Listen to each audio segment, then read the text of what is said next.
Muito bem, então vamos continuar ainda um pouquinho. Bem-vindo também àqueles que chegaram agora. E nós aprendemos um pouco já sobre a igreja. Nós nos recordamos que é importante lembrarmos das dispensações, dos caminhos de Deus em diversas épocas no passado e atualmente e no futuro.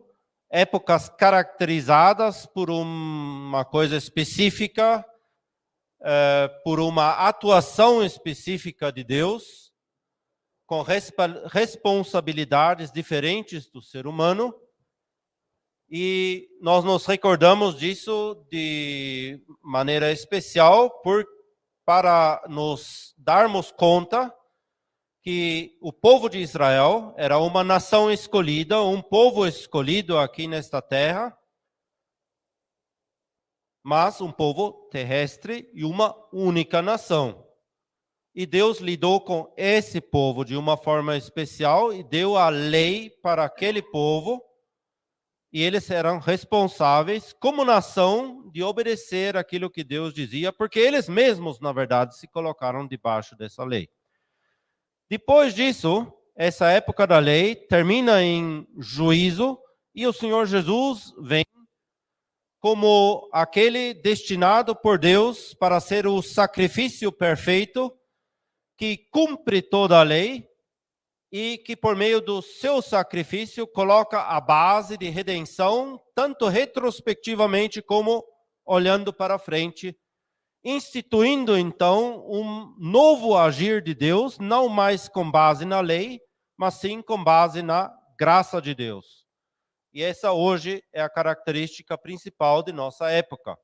E nessa época da graça, que vai se estendendo ainda até o momento do arrebatamento, em que Cristo há de retirar, arrancar desse mundo o conjunto dos salvos, para estarem com Ele, antes dele voltar a esta terra e estabelecer aqui o seu reino. Nessa época, nós estamos vivendo, e o conjunto de todos os verdadeiros salvos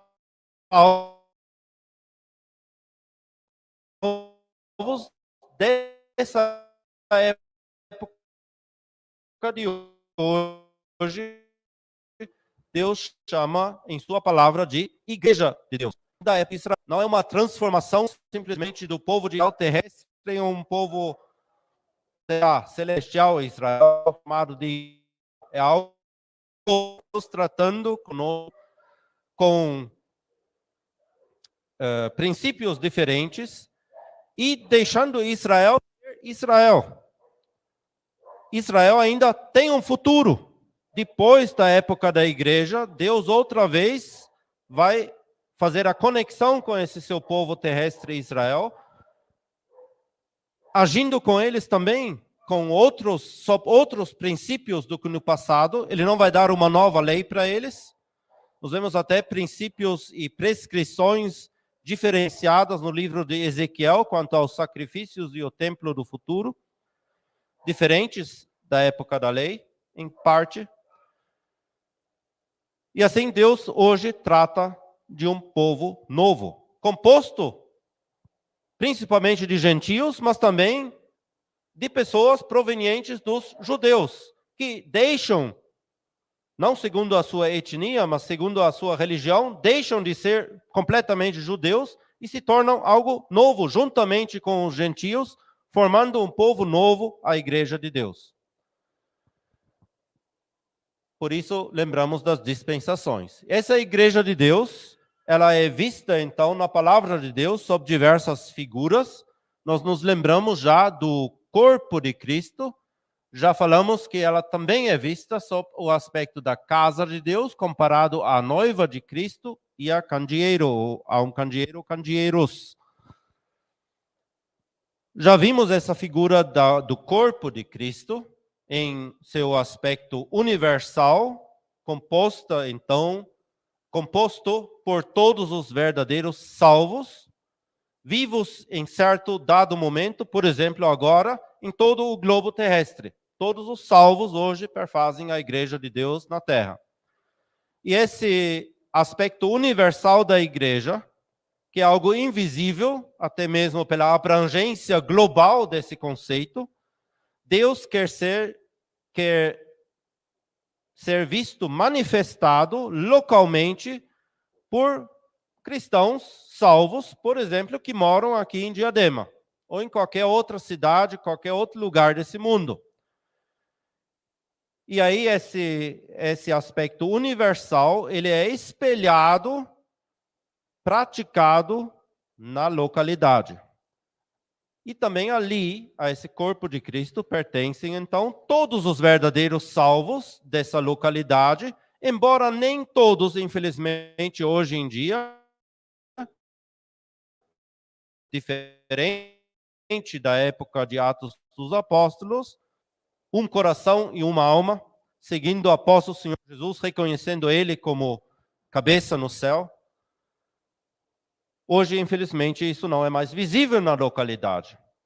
Mas então, essa igreja de Deus, composta por todos os verdadeiros salvos em Diadema, ela encontra uma expressão em todos aqueles lugares, e não precisa ser apenas um, não é de repente só Rua Arlindo Bétio, de repente tem cristãos que nós nem conhecemos, mas que praticam a mesma coisa, os mesmos princípios bíblicos, reconhecendo apenas o Senhor Jesus como cabeça no céu, praticando localmente aquilo que Deus quer ter visto manifestado como igreja.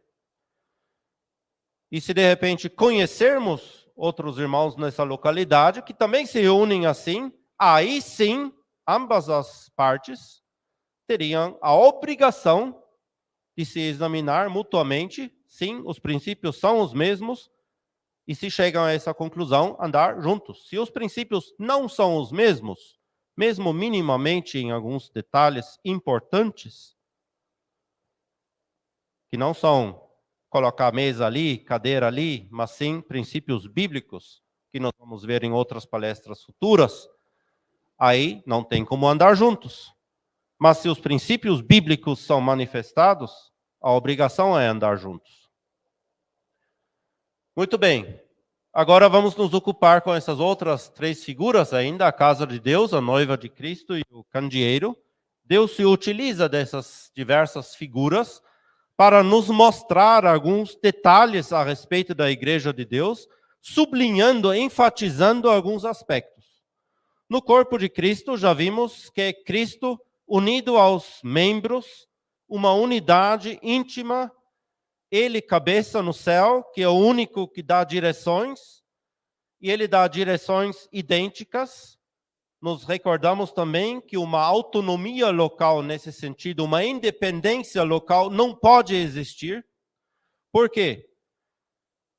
Se eu tenho uma localidade A, B e C, e A, B e C têm ligação com a cabeça no céu, e essa cabeça nos dá comandos, ele não vai dar um comando para A, para B e para C diferenciado. Ele não vai dizer, esse caso em A tem que ser tratado assim, em B não precisa ser respeitado a decisão de A, e em C podemos agir ainda de uma terceira maneira. Aí Cristo seria o quê? Esquizofrênico. Isso não funciona. Seria uma doença. A cabeça, igual no nosso corpo humano, dá um comando e todos os membros, quando o corpo está sadio, vão agindo harmonicamente, acatando aquela ordem que veio da cabeça. E é por isso também, que é uma palestra talvez lá depois da conferência, em termos de disciplina, mas também em termos de disciplina positiva e de recepção de pessoas, temos que necessariamente aceitar decisões que uma localidade A tomou em dependência do Senhor. Tem que ser respeitado em B e em C. Se não for assim, se B diz eu não respeito aquilo, porque eu penso diferente, ou C, de uma terceira maneira ainda, então mesmo dizendo nós estamos reunidos ao nome do Senhor, alguma coisa está errada. Porque não reconhece o senhorio daquele que é cabeça. Agora chegando à casa de Deus, mais uma vez as figuras. Então, a Bíblia não chama essa casa a casa de Cristo. Mas ela fala da casa de Deus. É algo que pertence ao próprio Deus. Ele quer habitar aqui nesta terra. Era o desejo de Deus desde sempre. Ele queria habitar junto ao ser humano. E ele encontrou algum meio também para que isso se tornasse possível. Quando falamos da casa de Deus, então o aspecto principal, a característica destacada é a responsabilidade que os habitantes da casa têm para com o dono da casa, que é Deus, a ordem dentro dessa casa, a administração dentro dessa casa, como que ela deve funcionar, e novamente ali, principalmente a administração espiritual, de assuntos espirituais. Não se trata se vamos colocar uma torneira lá embaixo na cozinha nova ou não. É também a administração, mas numa esfera bem diferente. E a essa casa de Deus convém santidade. Também é um princípio que Deus já estabeleceu no Antigo Testamento, e que ele deixa repetir no Novo Testamento: a sua casa convém santidade. Independente de qual forma essa habitação de Deus na terra toma. No Antigo Testamento era diferente. Era um tabernáculo no deserto. Depois um templo em Jerusalém. Hoje Deus habita não em templos feitos com mãos humanas, mas sim dentro da igreja como a sua casa. No futuro haverá de novo um templo lá em Jerusalém. Mas sempre é um princípio válido em todas as épocas que convém santidade à casa de Deus. Por quê? Porque Deus é santo, ele é o santo. Então a casa que pertence a ele, naturalmente, tem que estar de acordo com o próprio caráter de Deus. Esses diversos pontos nós encontramos, por exemplo, em 1 Timóteo 3,15, um versículo que já foi citado no bloco anterior. Salmo 93, fala da santidade. Ezequiel 43, versículo 12, também nos mostra esses aspectos. Quando falamos da casa de Deus, então não é um aspecto que abrange a eternidade. É diferente do corpo, que tem aqueles 3 aspectos: universal, local e também eterno.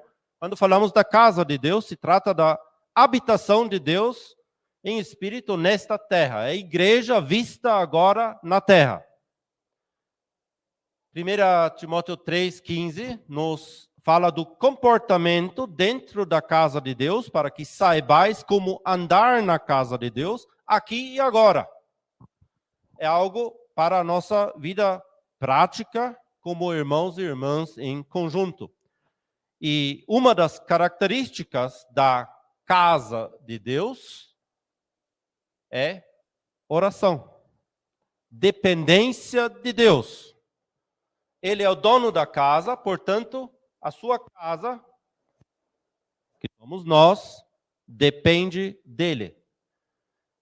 E nesse sentido, nós temos uma expressão na Bíblia, que aparece no Novo Testamento.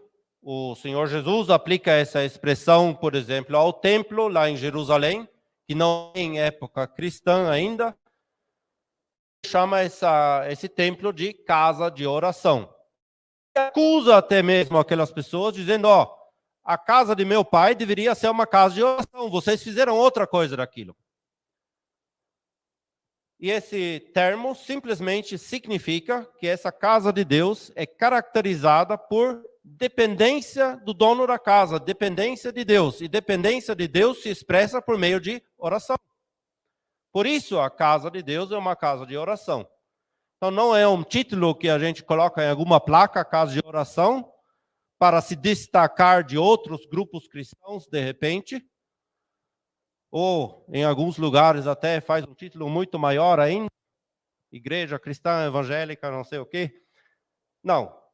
a Bíblia não nos mostra esses títulos. Por quê? Porque qualquer título que colocarmos na frente, ou no papel, ou nos identificarmos, na verdade, estamos dizendo que nós somos um grupo entre muitos. Nós não somos simplesmente uma representação da Igreja de Deus naquela localidade, mas sim, nós somos um grupo, somos talvez a Igreja. E já vimos que não queremos expressar isso. Mas sim, é importante levarmos em consideração que, ainda que não seja um título, é uma característica da casa de Deus, uma característica importante.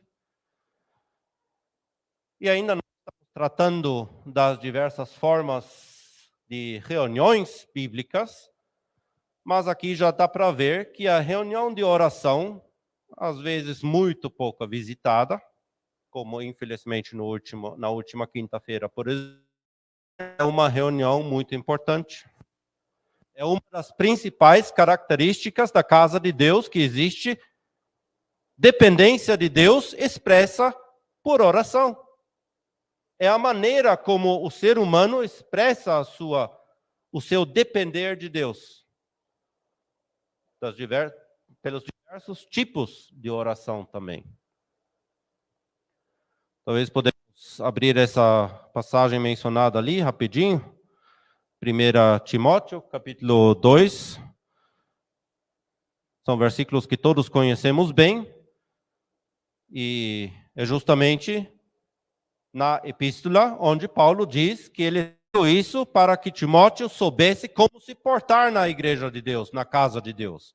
E nos primeiros 4 versículos, admoesto-te, pois, antes de tudo, que se façam deprecações, orações, intercessões e ações de graças por todos os homens, pelos reis e por todos os que estão em eminência, para que tenhamos uma vida criada em toda piedade e honestidade. Porque isto é bom e agradável diante de Deus, nosso Salvador, que quer que todos os homens se salvem e venham ao conhecimento da verdade. Nós vemos ali, no contexto da casa de Deus, a importância da oração. Nesse sentido, a igreja deve ser também uma casa de oração, igual o templo deveria ter sido no passado, igual o templo deve ser no futuro. Habitação de Deus na terra. Desde quando Deus habita na terra? A habitação implica num aspecto contínuo de presença de alguém. Quando eu digo que eu estou habitando em algum lugar, então eu tenho o meu domicílio constante ali. Deus visitou o homem, por exemplo, no Jardim do Éden. Ele queria, então, habitar com o ser humano. Para que isso fosse possível, ele não podia habitar na terra de Gozen, no Egito, junto com o povo de Israel. Ele tinha que redimir aquele povo, tirar do Egito, e aí sim, base na redenção, com base no sacrifício, ele podia morar. Isso nós vemos depois no livro de Números, por exemplo, onde vemos a necessidade de um sacrifício duplo, de manhã, de noite, contínuo, como a base da habitação de Deus no meio do seu povo. Então, a redenção é um pré-requisito para a habitação de Deus. Capítulo 25, versículo 8, Êxodo, que é Israel sai do Egito, é o que pela primeira vez na Bíblia fala de um constante. Mas só o povo redimido do mar. Depois Deus ele deixa estabelecer o tabernáculo, depois o templo, que eram chamadas casas de Deus, habitações de Deus nesta terra, em meio ao seu povo de Israel, mas eram mais assim, habitações simbólicas. exteriores, passageiras. Deus habitou, a sua glória veio ali, encheu o templo. Mas então, no livro de Ezequiel, a gente vê essa glória saindo do templo. Deus não podia mais continuar ali.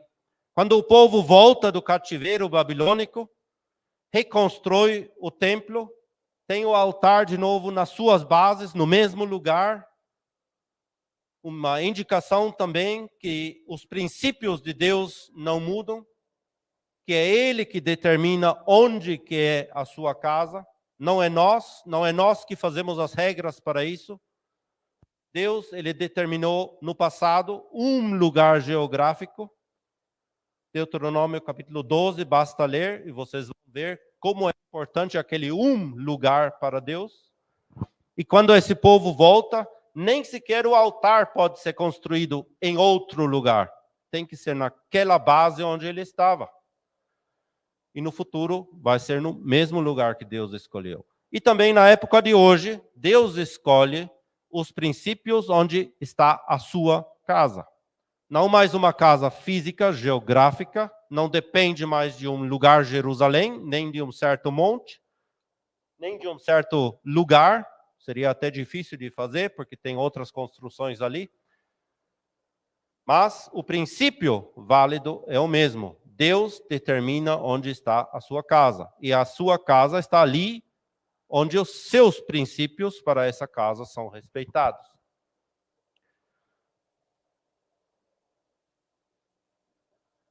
Inclusive, o que eu estava querendo dizer, quando o povo voltou, a glória de Deus não voltou para aquele templo.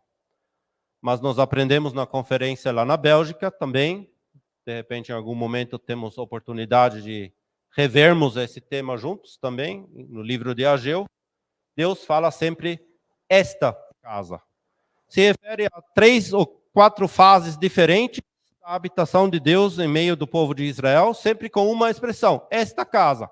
Como se o templo destruído, reconstruído e aquele no futuro, no milênio, sempre é a mesma coisa, é a casa de Deus. Não existem várias casas.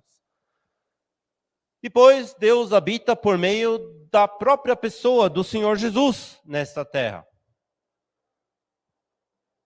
Deus habitou entre nós por meio do seu Filho. Mas o Senhor Jesus, ele veio para se tornar aquele sacrifício que nós vimos que é o ponto de mudança na história da humanidade.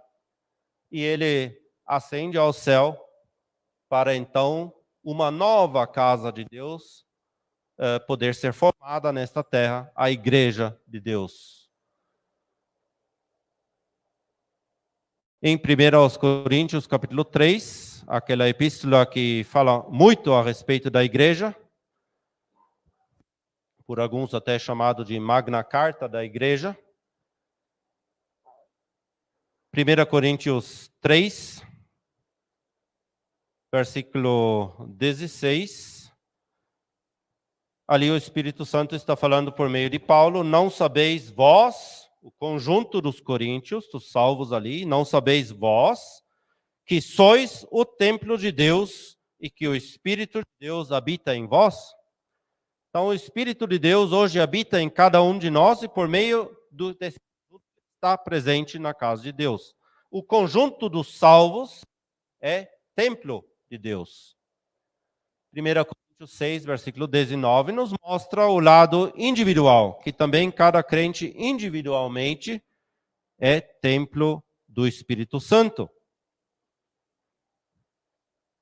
Já em Efésios capítulo 2, também podemos ler esse versículo, ele nos mostra novamente essa morada de Deus em espírito, onde diz, a partir do versículo 20, já edificados sobre o fundamento dos apóstolos e dos profetas, abre-se parênteses, profetas do Novo Testamento, fecha-se parênteses, de que Jesus Cristo é a principal pedra da esquina, no qual, nele, em Jesus Cristo,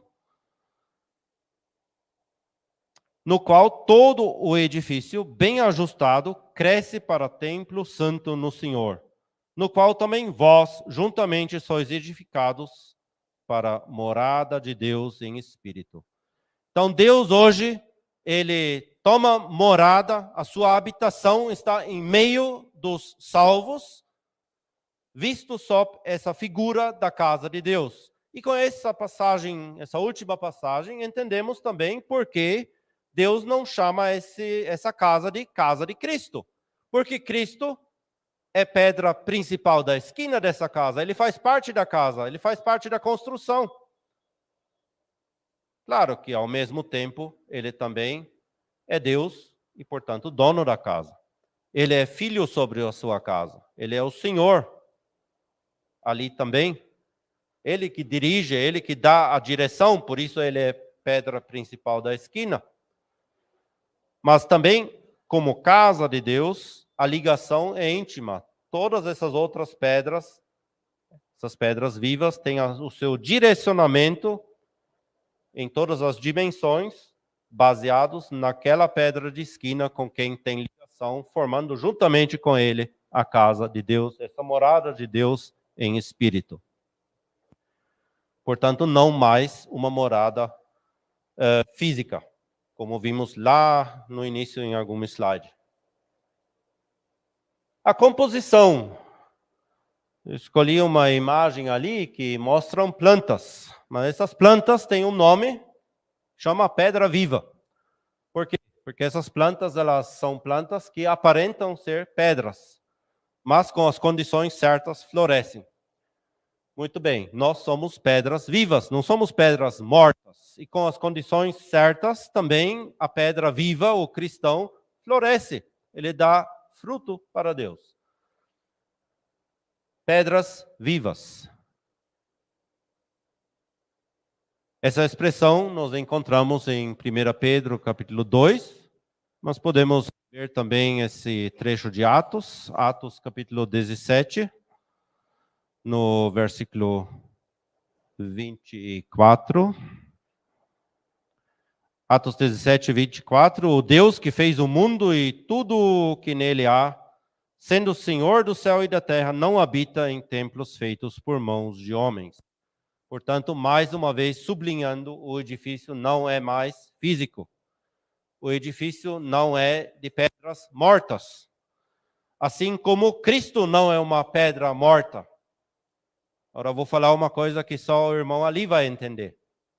Que ele conhece um contexto onde bilhões de pessoas, e todo ano milhões de pessoas, peregrinam a uma cidade, andam ao redor de um cubo preto, dentro dele tem uma pedra preta, e essa pedra, no fundo, é a única divindade que sobrou de 700 anos atrás. É um ídolo que se tornou Deus. E essa pedra é uma pedra morta. Agora você tem uma pedra viva, Cristo. É diferente. E aí você não precisa mais viajar milhares de quilômetros para prestar homenagem a Deus. Agora isso vai ser feito na casa de Deus, com outras pedras vivas conectadas a essa uma pedra viva. Quem edifica essa casa? Segundo Mateus 16, versículo 18, o próprio Senhor Jesus está falando que eu edificarei a minha igreja. Ele é construtor. Atos 2 também vemos isso. Versículo 47, que ele acrescentava.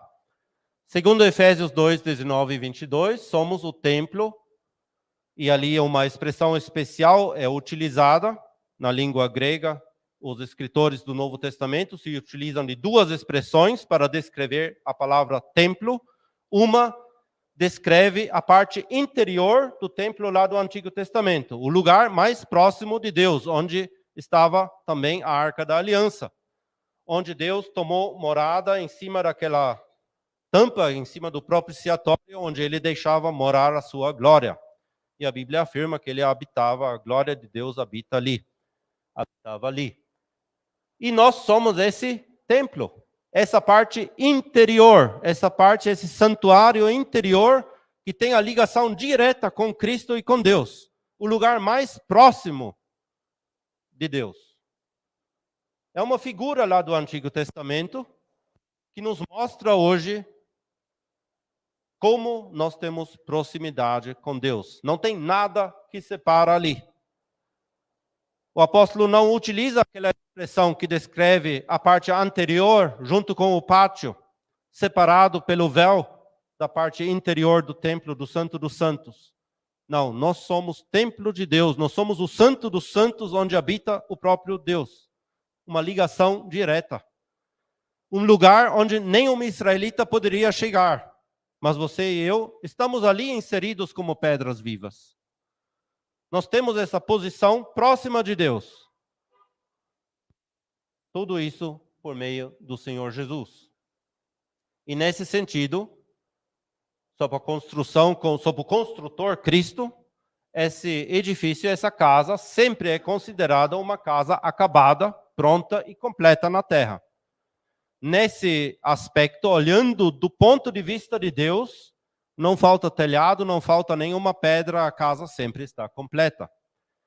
A habitação, esse termo habitação, ele fala mais dos privilégios também e da bênção que temos dentro dessa casa de Deus, enquanto o termo casa de Deus nos fala mais da nossa responsabilidade para com Deus. Somos a sua casa, temos responsabilidade para com o dono da casa. Quando ele toma habitação nesta terra, quando ele habita junto com o ser humano, é a via oposta. E essa habitação de Deus traz consigo privilégios e bênçãos. É a mesma coisa, mas bênção e responsabilidade também sempre vão de mãos dadas. Por outro lado, essa casa também conhece outros construtores, que é o ser humano. E isso temos ali em 1 Coríntios, de novo, no capítulo 3.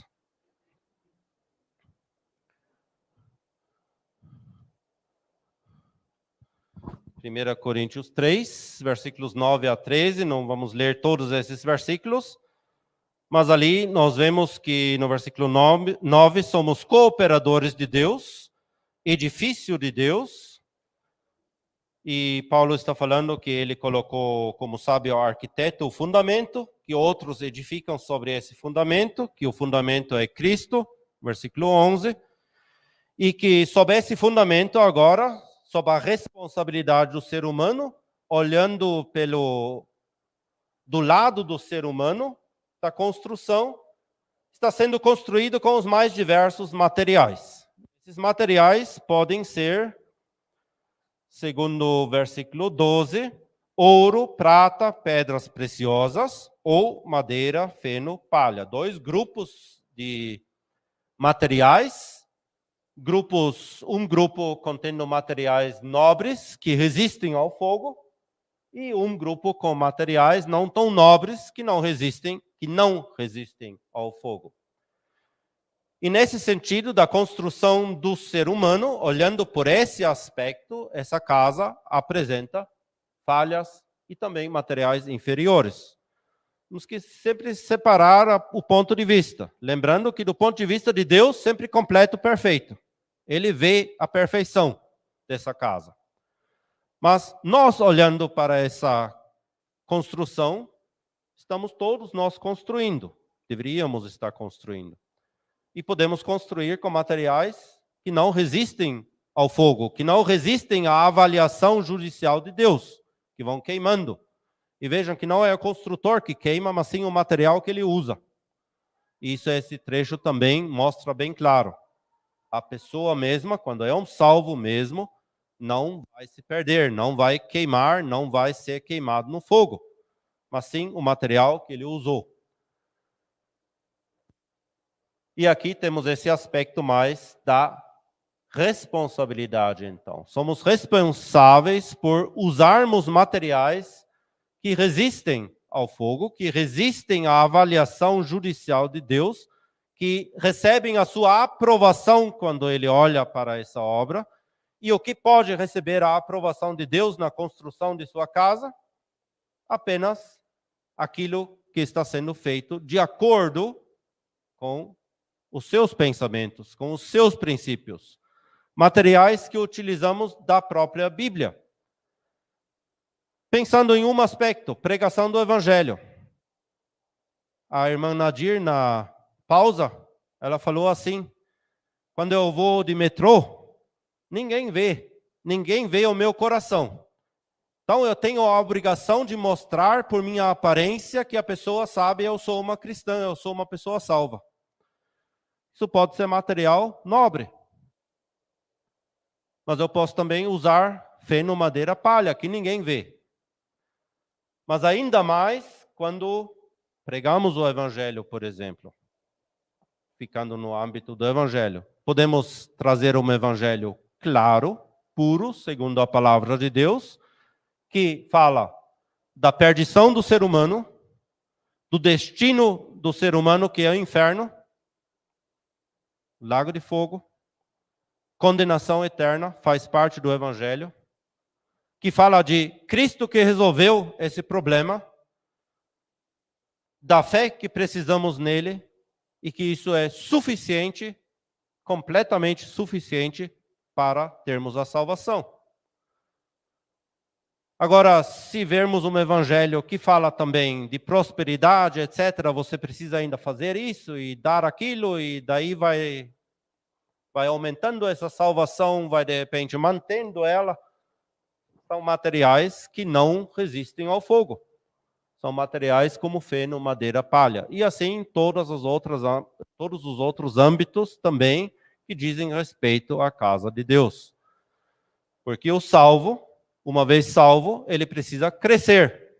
E também esse crescimento pode ser promovido com ensinamentos baseados na palavra de Deus, ou ensinamentos, de repente, da palavra de Deus, aguadas com próprias ideias nossas. Essas coisas vão queimar e apenas aquilo que é material nobre ficando. Nós temos responsabilidade.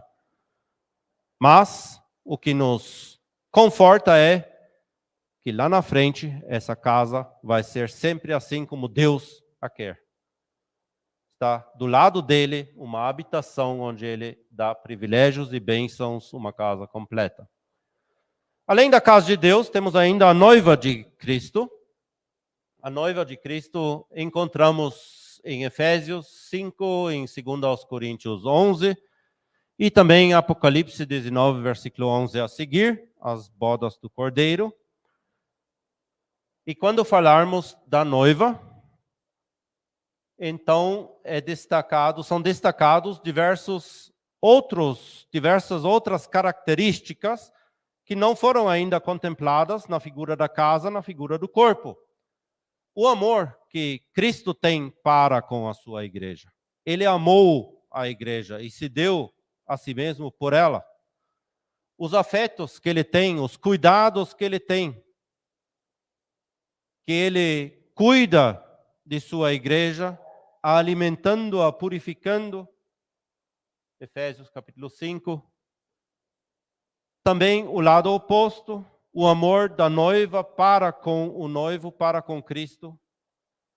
Se ele nos amou tanto, ele merece ser amado de volta.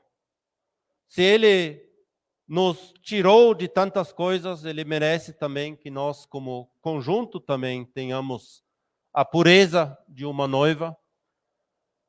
Fala também da união íntima que Cristo tem com a sua igreja, não no aspecto do corpo, ali vimos também vimos a união íntima entre cabeça e os membros, mas com outras consequências. Agora aqui, mais aquela união íntima de uma unidade absoluta, Cristo como noivo formando com a sua noiva. A igreja, visto sobre esse aspecto, nos fala dessas características. E é bom nós nos lembrarmos disso. E quando vermos esse trecho em Apocalipse 19, versículo 11 a seguir, podemos ver também o aspecto do vestido da noiva, ao qual podemos contribuir hoje. Podemos ler isso, e assim a gente vê que essas figuras também têm sempre as suas consequências práticas também. Apocalipse 19.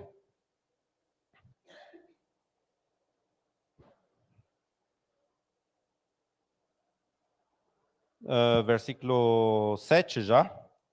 Regozijemo-nos e alegremo-nos e demos-lhe glória, porque vindas são as bodas do Cordeiro, e já a sua esposa se aprontou, e foi-lhe dado que se vestisse de linho fino, puro e resplandecente, porque o linho fino são as justiças dos santos, os atos de justiça dos santos. Aquilo, portanto, que nós praticamos hoje em nossas vidas, individualmente, em conjunto, de acordo com o caráter justo de Deus, com a sua justiça, perfazem, em última instância, o vestido da noiva. E é óbvio que no tribunal de Cristo, que é outra história que não entra no tema igreja, mas vou abrindo esse parênteses, Cristo mesmo vai tirar tudo aquilo que não está de acordo com a justiça de Deus, e assim esse vestido que hoje está sendo feito em imperfeição vai ser absolutamente perfeito também. Porque esse episódio do tribunal de Cristo acontece antes das bodas do Cordeiro. No Antigo Testamento já temos essa figura da noiva. Isaías 62, outros capítulos de Isaías, no Salmo 45, em Cantares. E nós podemos fazer a pergunta, quem era aquela noiva no Antigo Testamento? Nós vemos que Deus utiliza-se das mesmas figuras em outras épocas, na época da lei e na época da graça, destacando pontos diferentes para grupos de pessoas diferentes. A noiva no Antigo Testamento, em primeiro plano, era Jerusalém. A cidade de Jerusalém é chamada de noiva de Cristo. E embora hoje ele não tenha ligação com esse povo como seu povo, ele terá novamente essa ligação e Jerusalém, de fato, será a sua noiva, embora hoje ainda pisado pelas nações. Também Israel como um todo é visto como a noiva de Deus no Antigo Testamento. E isso é um dos motivos porque Israel também tem ainda um futuro. Deus não descarta a sua noiva para sempre. E não vai dizer, você não prestou, agora não presta mais, nunca mais quero nada. Não. Ele vai reatar, Israel tem um futuro. Por exemplo, em Oséias capítulo 2. Mas isso também é uma temática à parte que podemos estender por muitas e muitas horas. Quase todos os profetas falam disso. Agora, no Novo Testamento, não é mais Jerusalém e nem Israel. Como Deus temporariamente interrompeu a sua ligação com aquele povo, e ele hoje é lo ami, não meu povo, ele tem um outro povo, um povo celestial, o conjunto dos salvos da época da graça, a sua igreja, e essa agora é vista como a noiva. Efésios 5, 2 Coríntios 11, Apocalipse 19, mais uma vez. E as características principais dessa figura, repetindo mais uma vez, são o amor de Cristo, em primeiro plano, para conosco, e também aquela união íntima existente entre Ele e os salvos, entre Ele e a sua igreja. E é uma união íntima que perdura para sempre. Não é algo só para a época de hoje. Mas as bodas do Cordeiro vão acontecer depois do arrebatamento e essa relação vai se estender. É uma relação eterna. E essas bodas do Cordeiro, essa festa de casamento, está descrita em Apocalipse 19, 6 a 9, acontece somente após a destruição também da falsa igreja professante. Se existe alguém que tem essa pretensão aqui na Terra, e existe, de se autodenominar a única igreja de Cristo, a única noiva de Cristo, essa falsa profissão tem que ser removida para que realmente será vista a única noiva verdadeira de Cristo. E depois desse acontecimento, essa noiva, casada com Cristo, vai reinar juntamente com Ele, quando Ele estabelecer o seu reino aqui. Teremos um lugar especial junto dele. Também aqui nesta terra isso será visto. E é algo também confortante, não é o principal motivo nosso de gratidão, etc., mas é um dos motivos. Faz parte também das bênçãos cristãs. Nós também temos uma parte com Cristo no reino milenar, mas muito superior à porção do povo de Israel. Nós seremos ao lado de Cristo, a sua noiva, a sua esposa, a rainha. Fazemos parte daquele que reina. E o mundo verá isso. Verá a glória de Cristo também em todos os santos. Resta a última figura, e o tempo, na verdade, passou. Me delonguei um pouco mais, mas vai ser rápido agora. Apocalipse, capítulos 1 a 3, nos mostram a igreja sob essa figura dos candeeiros. Nós vimos até agora todas as figuras, o corpo, a casa, a noiva, eram figuras onde a unidade de Cristo e a sua igreja está sendo destacada. Vimos, portanto, que essa unidade existe. Existe apenas uma igreja, não existem várias, e também não existem várias localidades independentes que se podem chamar de igreja em tal e tal lugar. Vimos que é unidade. A base da unidade é uma verdade bíblica, ela existe. E ela é importante de ser conhecida, porque dela dependem também, como já vimos em parte, a prática de nossas reuniões, de como se reunir, de como se relacionar com outras localidades, etc.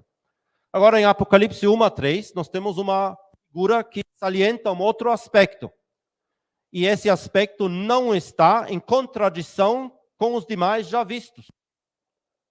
Então, se nós vimos unidade, agora não vemos, de repente, pluralidade. Se vimos dependência de um Senhor, de uma cabeça, agora não vamos ver independência local. É importante isso. O candeeiro, ele fala de luz. É um portador de luz, um instrumento que irradia luz. E essa figura na Bíblia sempre fala de um testemunho individual, aqui um testemunho coletivo e completo, são 7 candeeiros, com uma responsabilidade aqui na terra. Por isso, Apocalipse menciona 7 igrejas, não para nos mostrar a independência de localidades. Repito isso mais uma vez, porque é um ensino que é trazido em vários lugares na cristandade, e eles utilizam-se justamente de Apocalipse, capítulos 1 a 3, para dizer, não existem localidades independentes uma da outra. Elas não existem. Apocalipse 1 e 3 fala de um candeeiro, de um luzeiro, fala de testemunho prestado em um dado lugar, e também em conjunto um testemunho completo da igreja. E se o restante das figuras fala de unidade, essa aqui não vai contradizendo as demais. Por que então 7 igrejas? Não pela independência local, porque isso seria de fato uma contradição à verdade da unidade do corpo de Cristo. Negaria isso. Mas sim, para nos mostrar que existe um testemunho divinamente completo. Por mais fraco que ele seja na prática. E nós vemos isso lá em Apocalipse também. Os capítulos 2 e 3, que nos mostram as características de cada uma dessas 7 igrejas. Quem de nós teria colocado Laodiceia entre um testemunho divino da igreja? Eu acho que ninguém. Porque aquilo que eles prestavam era o quê? Um paviozinho assim pequenininho com uma luz quase preta já. Mas havia alguns poucos lá dentro que eram luz verdadeira.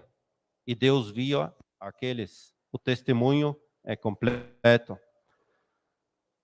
Por isso, 7 igrejas. Ele escolheu aquelas 7 igrejas daquelas regiões. Existia mais naquela região. Eu não leio em Apocalipse 2 e 3, por exemplo, de Hierápolis.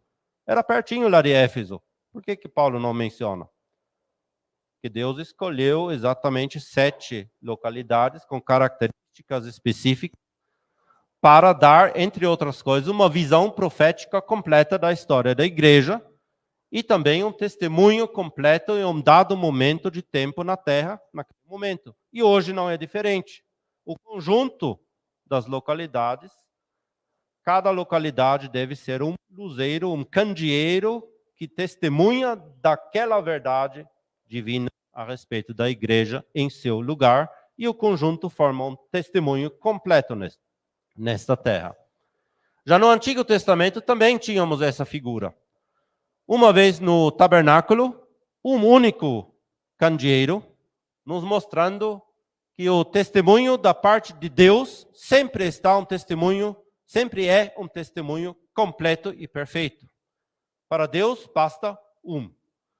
No templo de Salomão, temos 10 candeeiros, sublinhando antes o aspecto da responsabilidade do ser humano de ser um testemunho verdadeiro para com Deus. 10. Hoje, 7 candeeiros, testemunho divinamente completo. Também ali, no Antigo Testamento, era um testemunho coletivo, com responsabilidade aqui na terra, do povo de Israel, dentro de suas responsabilidades e dos requisitos de Deus para com esse povo. Eles deveriam ser uma luz divina em meio ao mundo e em meio aos povos ao redor deles. Israel falhou nessa tarefa, e Deus teve que remover aquele testemunho no ano 70 depois de Cristo com a destruição de Jerusalém e do templo. Ali, o testemunho de Israel como nação, como alguém que tinha um lugar físico aqui na terra, testemunhando de um Deus verdadeiro em meio aos demais povos, falhou por completo e Deus teve que remover aquilo. Não existia mais. Mas ele não se deixou sem testemunho aqui na terra. E hoje, no Novo Testamento, então, esse testemunho de Deus, que ele quer ser visto, que ele quer que seja visto, é prestado por meio da igreja, nas suas diversas localidades. E ali entra Apocalipse 1 e 3, também como um testemunho coletivo, com uma responsabilidade nesta terra, para ser luz divina na terra, em seu conjunto também. Nós aqui em Diadema, outros em, Curitiba, outros lá no Japão, na Coreia e até mesmo na China, seja onde for, e tudo isso em seu conjunto traz um testemunho completo, por mais fraco que seja. Em algum momento esse testemunho será totalmente removido dessa terra por meio do arrebatamento, mas pode acontecer também que Deus tem que remover um candeeiro hoje já. Isso verdadeiramente é só possível de sermos luz divina e um testemunho coletivo pelo Espírito Santo. É Ele que nos auxilia, que Ele nos conduz, Ele nos mostra e explica aquilo que condiz aos pensamentos de Deus, Ele nos relembra aquilo que até mesmo o próprio Senhor Jesus ensinou, para que isso se torne em luz.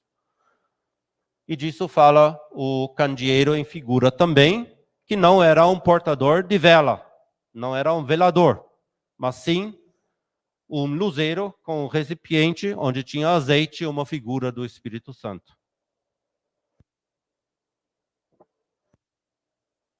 E esse testemunho deve corresponder ao caráter divino e à justiça divina. Por isso, no Antigo Testamento, um candeeiro de ouro e também esse material mencionado de novo em Apocalipse. Por outro lado, também cada crente individualmente é um luzeiro, um astro nesse mundo, refletindo a luz de Cristo para o seu ambiente. E o conjunto dos crentes em uma localidade também deve prestar testemunho, inclusive a respeito da verdade ou das verdades sobre a Igreja de Deus. E isso não seria possível em um sistema humano, qualquer que seja. E se você tem um sistema humano, mesmo com princípios bíblicos, essa irradiação da luz coletiva sempre vai ser limitada, restringida e ofuscada pelo sistema humano construído ao redor, que vai ter que se encaixar até ali e não ir além daquilo. Se a regra humana diz, aqui é o limite da nossa denominação, você não pode passar para o lado. O Henrique, a Lilian e eu tivemos essa experiência lá em Tabatinga. Eles nos contaram lá, uma família, que o irmão ele queria evangelizar na sua redondeza e o pastor local proibiu ele de evangelizar. Por quê? Porque ali era região de outra denominação, de outro pastor que era responsável por ali. E como ele não reunia no seu bairro, mas no bairro vizinho, então ali você não pode evangelizar. A luz era restringida por um sistema humano. Deus não quer essas restrições. Então, dentro de um sistema desses, não é possível ser essa luz divina. Ainda que isso tenha uma aparência boa e seja talvez até sincera. Tem muita sinceridade, mas sinceridade não quer dizer que é sempre verdade. Mas Deus também fala nesses capítulos de remover um candeeiro. Ele anuncia isso como um juízo. Isso significa, portanto, remover um testemunho de uma localidade. Isso pode se dar por meio da total remoção daquele testemunho existente, ou as pessoas ainda continuam se reunindo no mesmo lugar, mas Deus não mais reconhece isso como um testemunho da verdade. Ambas as coisas são possíveis. Éfeso é um exemplo. Deus anunciou, vai lá hoje para ver. Tem algumas pedras ainda, algumas fachadas antigas, mas não tem nenhum testemunho da igreja mais ali. Contudo, isso não tem nada a ver com a salvação dos indivíduos. Quando Deus remove ou remove o candeeiro, não quer dizer que as pessoas perdem a salvação. Jamais. A salvação é algo individual, o testemunho coletivo é outra coisa. Remover o candeeiro é remover o testemunho. Não tem a ver com a salvação dos indivíduos. Quem é salvo, é salvo. E os exemplos para isso são as igrejas da Ásia Menor, lá em Apocalipse, capítulo 2 e 3. Então, chegamos ao fim dessa parte das figuras. E espero que tenha nos ajudado um pouquinho para relembrarmos um pouco aquilo que é a igreja. No domingo, nós já vamos falar não mais das figuras, mas sim da instituição da ceia do Senhor, depois da